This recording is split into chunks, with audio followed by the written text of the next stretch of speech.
Assalamualaikum warahmatullahi wabarakatuh. Saya Ines Mutia Hamdah, NIM 28025597976 jurusan Bisnis Informasi Teknologi atau BIT, kelas LC80. Pada kesempatan kali ini, saya akan membawakan materi sesi 6 yaitu Bisnis IT Elektronik. Teknologi informasi kini penting untuk dukungan keberlanjutan dan pertumbuhan perusahaan sehingga mustahil bagi dewan pengurus dan eksekutif untuk mengabaikan keputusan IT.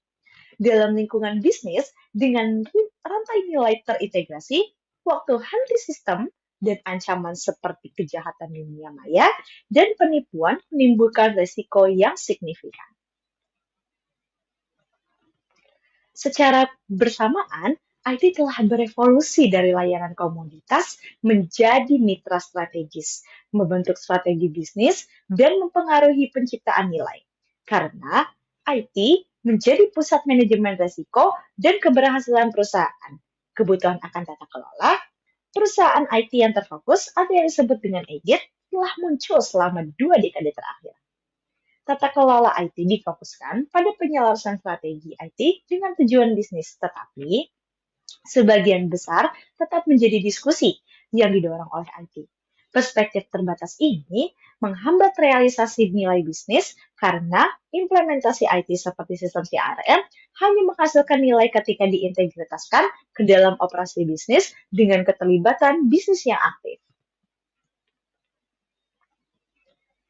Lalu, apa manfaat dari keselarasan bisnis IT ini? Yang pertama, meningkatkan pengalaman pelanggan, memotong biaya IT menjadi lebih murah, mendapatkan laba atas investasi yang lebih tinggi, mengurangi risiko manajemennya, serta mengurangi kesenjangan antara IT dan bisnis. Lalu, bagaimana cara mencapai keselarasan tersebut? Yaitu dengan menetapkan komunikasi yang jelas, menyelaraskan strategi, mendorong kolaborasi, berinvestasi dalam pelatihan, serta memanfaatkan teknologi yang berkembang sampai sekarang. Lalu kita masuk kepada tantangannya. Model penyelarasan strategis atau yang disebut dengan SAM menyoroti kompleksitas dalam mencapai penyelarasan bisnis atau IT yang sering disebut sebagai tantangan penyelarasan. Brownback dan Well pada tahun 1998 mengidentifikasi 3 jenis hambatan utama yang dihadapi organisasi dalam proses pengembangan bisnis or IT ini. Yang pertama, hambatan ekspresi, kedua, hambatan spesifikasi, dan yang ketiga, hambatan implementasi. Lalu, bagaimana menciptakan kemampuan bersaing dengan mencari keuntungan kompetitif, yaitu sumber keuntungan dengan kemampuan superior serta sumber daya superior, di mana digunakan untuk menguntungkan memperoleh posisi yang menguntungkan, di mana ini menjadi pendorong untuk memperoleh keuntungan yang dapat bersaing dalam jangka yang sangat panjang dalam sebuah perusahaan untuk membangun bisnis.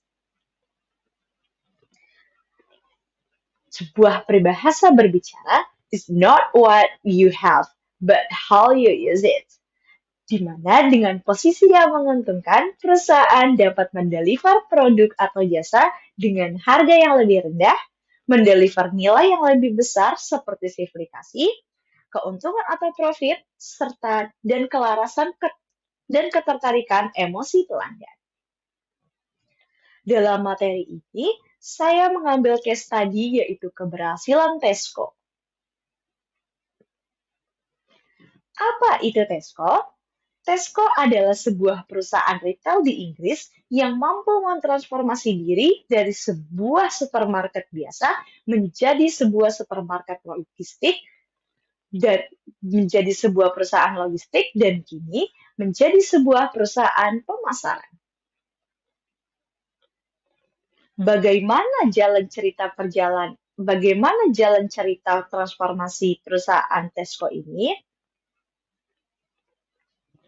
Fungsi IT mereka menyediakan informasi stok untuk semua manajemen, mengembangkan kemampuan pemasaran dengan mencari informasi melalui Tesco Loyalty Card, lalu mengolah informasi tersebut sehingga perilaku pembelian konsumen dapat diidentifikasi oleh perusahaan. Hasilnya, promosi dapat mencapai sasaran dan perusahaan dapat mengambil keputusan mengenai apa yang ingin ditawarkan di toko mana dan kepada siapa.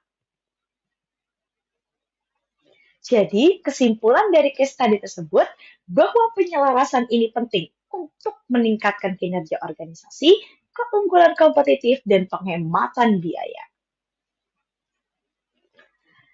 Itulah penjelasan tentang materi sesi 6, yaitu This is IT All Eric Newman dari saya. Saya Ines Mutia Hamdah. Terima kasih.